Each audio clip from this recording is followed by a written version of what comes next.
चाहे national conference और Congress BJP की खिल्ली उड़ा रहे हों कि उन्होंने एक सूची जारी की, उसके बाद वापस ले ली और अभी तक टिकट्स पर पेच नहीं सुलझ रहा, मगर जो कांग्रेस और नेशनल कॉन्फ्रेंस ने भी पेच सुलझाया है उसमें कहीं ना कहीं कांग्रेस ने सरेंडर किया है।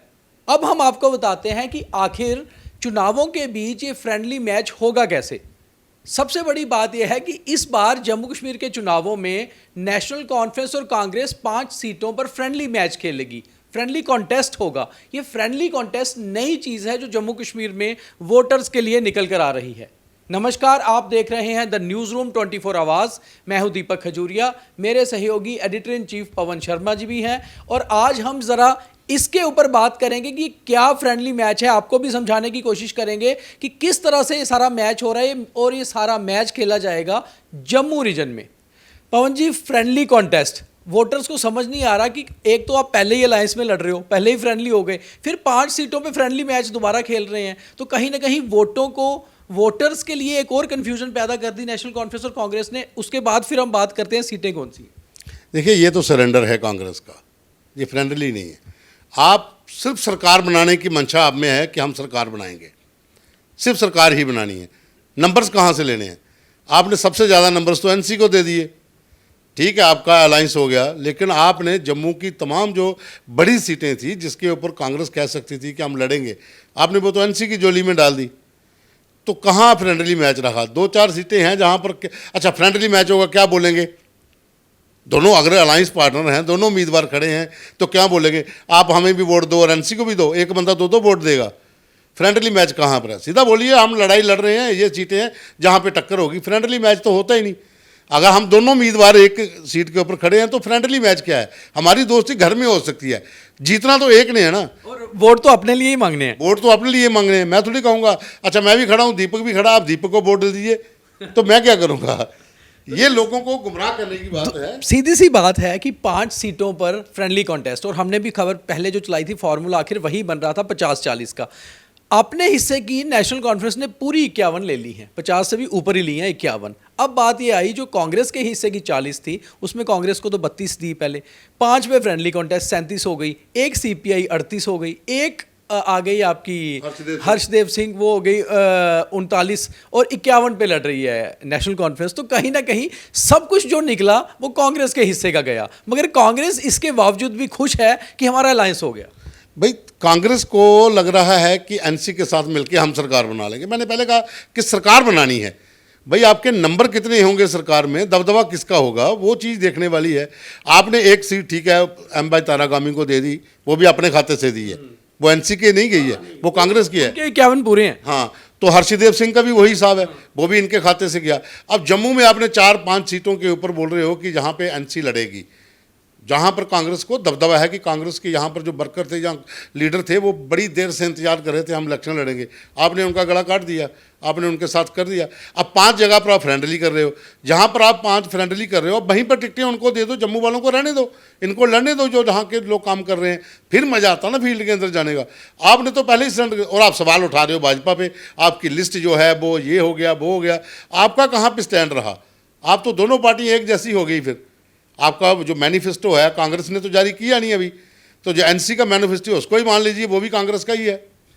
अब बात करते हैं फ्रेंडली कॉन्टेस्ट की कि फ्रेंडली कॉन्टेस्ट है कहाँ कहाँ पर, कहाँ फ्रेंडली मैच खेलने को मिलेगा। और वोटर्स के लिए हालत ये होगी कि किसी को भी वोट डाल दो तो जीतना तो इन दोनों में से किसी ने है, ऐसा तो नहीं है। मगर मुझे लगता है उन 5 सीटों पर कहीं ना कहीं पेच फंसेगा और बीजेपी को एज होगा, क्योंकि जहां आप फ्रेंडली की बात करेंगे वहां कॉन्टेस्ट बीजेपी से है। और अब सीटों की बात करते हैं कि कांग्रेस ने कैसे सरेंडर किया है, तो हम आपको बता दें जो 5 सीटें हैं इनमें सबसे पहले होगी डोडा की सीट, जहां से पहले ही नजीब सोहरावर्दी फॉर्म भर चुके हैं, तो वहां पर कांग्रेस ने अपना वीक कैंडिडेट दिया है।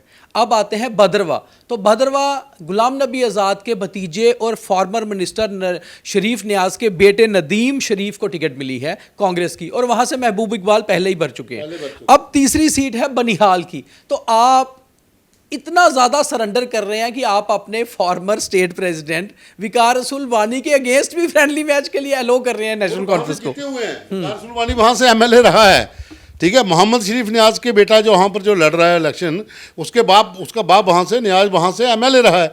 अब इकबाल साहब वहाँ से मंत्री भी रहे। मंत्री भी, इकबाल साहब ने फॉर्म भर दिया है, अब आपने उनके बेटे को बोला है, तो वहाँ पर बीजेपी के दलीप सिंह परिहार हैं भद्रवाह में, तो जाहिर सी बात आप दोनों फ्रेंडली करोगे तो खिचड़ी जो खीर है वो बीजेपी वाले खाएंगे। वहीं डोडा में आ जाता है शक्ति परिहार और दूसरी ओर विपिन कुमार शिवराम, दोनों स्ट्रॉन्ग कैंडिडेट। स्ट्रांग कैंडिडेट है, वहाँ भी यही स्थिति है।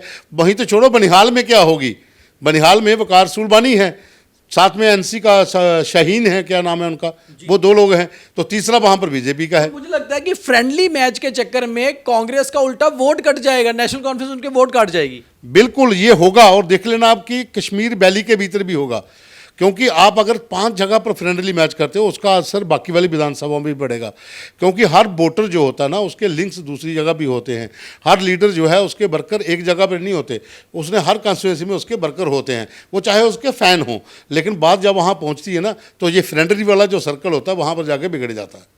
और बड़ी बात ये आ रही है कि जिस दिन राहुल गांधी और मल्लिकार्जुन खड़गे जम्मू से वापस जा रहे थे, उस समय उमर अब्दुल्ला ने खुद ये फार्मूला दिया था कि क्यों ना उन 5 सीटों पर जहां पर कांग्रेस के लोकल लीडर नहीं मान रहे थे नेशनल कॉन्फ्रेंस को देने के लिए, मगर कांग्रेस के हाईकमांड ने वो सीटें दी और एनसी की बात मानकर फ्रेंडली मैच पे आ गए। अब सबसे इंपॉर्टेंट चीज़ है जम्मू की नगरोटा सीट, वहां भी फ्रेंडली कॉन्टेस्ट होगा जहां आपके पहले ही कद्दावर नेता जो फॉर्मर नेशनल कॉन्फ्रेंस के प्रोविंशियल प्रेसिडेंट थे दविंदर सिंह राणा को बीजेपी ने टिकट दी है, तो फिर वहां एनसी कांग्रेस फ्रेंडली करके उल्टी सीट हारने वाली बात कर रही है। वहाँ तो बनता ही नहीं ना, वहाँ पे जहाँ तो एक कैंडिडेट दीजिए अगर राणा से लड़ना है, दूसरा सपोर्ट करे, दूसरा सपोर्ट करे, दोनों वहाँ लड़ेंगे तो सीधा सीधा बोलेंगे हम फ्रेंडली खेलें, राणा साहब आप जीत के जाइए, हम फ्रेंडली खेलेंगे, तो सरेंडर तो यहीं पर हो गया आपका। और दूसरा, आप सबसे बड़ी बात कि आपने जो टिकटों का बंटवारा किया, नेशनल कॉन्फ्रेंस का भी यही हाल रह गया, उनके भी बहुत से लोग जो हैं वो छोड़ के पार्टी चले गए हैं, तो कांग्रेस में भी यही होगा, टिकट तो आने दो, यहाँ पर भी विद्रोह होगा बीजेपी की तरफ, आप देख लेना। अगर बीजेपी ऑफिस में कल हल्ला हुआ है तो कांग्रेस के ऑफिस में भी जाहिर सी बात है कि आप अनाउंसमेंट करिए, हल्ला होगा जरूर।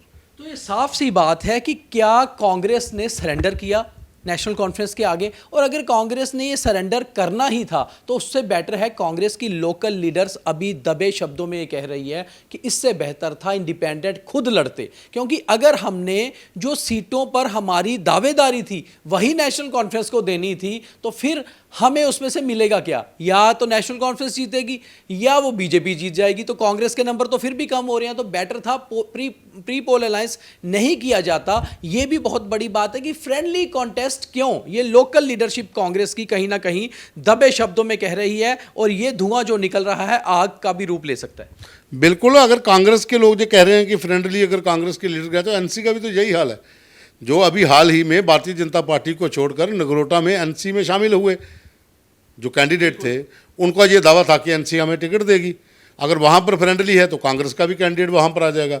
वो बंदा क्या सोचेगा जो पार्टी छोड़कर दूसरी पार्टी में गया है। अगर कांग्रेस के दबे शब्दों से निकले बाहर आवाज़ आ रही है तो एनसी का भी यही स्थिति है, वहाँ पर भी यही हो रहा है, भाई आप फ्रेंडली किस लिए, जो कार्यकर्ता वहाँ पर काम कर रहा है उसको तो आपने कहीं का नहीं छोड़ा। अब क्या कहेगा, मैं भी खड़ा हूँ, ये भी खड़ा है, दोनों कहते हैं एक दूसरे को वोट डालिए, वोट तो एक ही बंदे ने एक ही डालना है ना, तो वो स्थिति कांग्रेस और एनसी के लिए दोनों के लिए बराबर हो जाएगी। तो कांग्रेस और नेशनल कॉन्फ्रेंस के लिए भी कहीं दिक्कतें कम नहीं होंगी, क्योंकि अगर 5 फ्रेंडली सीटों पर ये दोनों पार्टियां हार जाती हैं तो जाहिर सी बात है जब सरकार बनाने की बारी आएगी तो पहले से ही एक दूसरे के सामने गुत्थम गुत्था होना पड़ेगा, और कांग्रेस की लोकल लीडर्स की भी बात नहीं मानी गई इसमें, ये भी बहुत साफ सी बात है। और ये फ्रेंडली कॉन्टेस्ट क्या है, ये वोटर्स इसको लेकर बहुत कंफ्यूज है, क्योंकि या तो कोई ये कहेगा कि मुझे वोट मत दीजिए, मेरे दोस्त को वोट दे दीजिए, या फिर ये कहा जाएगा कि उसे मत दीजिए, मुझे दीजिए, तो फिर फ्रेंडली मैच कहाँ हुआ। और ऐसा भी नहीं है कि कांग्रेस और एनसी अपने वोटर्स को इकट्ठे करके आधा आधा बांटे, ये भी पॉसिबिलिटी नहीं होती पॉलिटिक्स में। तो ये फ्रेंडली कॉन्टेस्ट वाली जो नई चीज दी गई है वोटर्स को 5 सीटों पर, जाहिर सी बात है कि इस अलायंस को कहीं मुंह की ना खानी पड़ जाए और कांग्रेस का एक बड़ा सरेंडर हो सकता है, क्योंकि कांग्रेस ने अपने हिस्से की बहुत सारी सीटें नेशनल कॉन्फ्रेंस को दे दी हैं, मगर नेशनल कॉन्फ्रेंस के लिए सिचुएशन फिलहाल स्ट्रांग है, 51 सीटों पे वो लड़ रहे हैं। अब देखना यह है कि ये सारा जो अलायंस बना है ये बीजेपी को कितनी कड़ी टक्कर दे पाता है इस फ्रेंडली मैचेस से बाहर निकलते हुए। तो मेरे सहयोगी पवन शर्मा को इजाज़त दीजिए, और मुझे भी आगे कुछ ऐसे अपडेट हम आपको दिखाएंगे। शाम को चुनावी चालीसा ज़रूर देखिए, क्योंकि उसमें हम दिन भर की आपको जो जद्दोजहद होती है वो बताते हैं। बहुत धन्यवाद।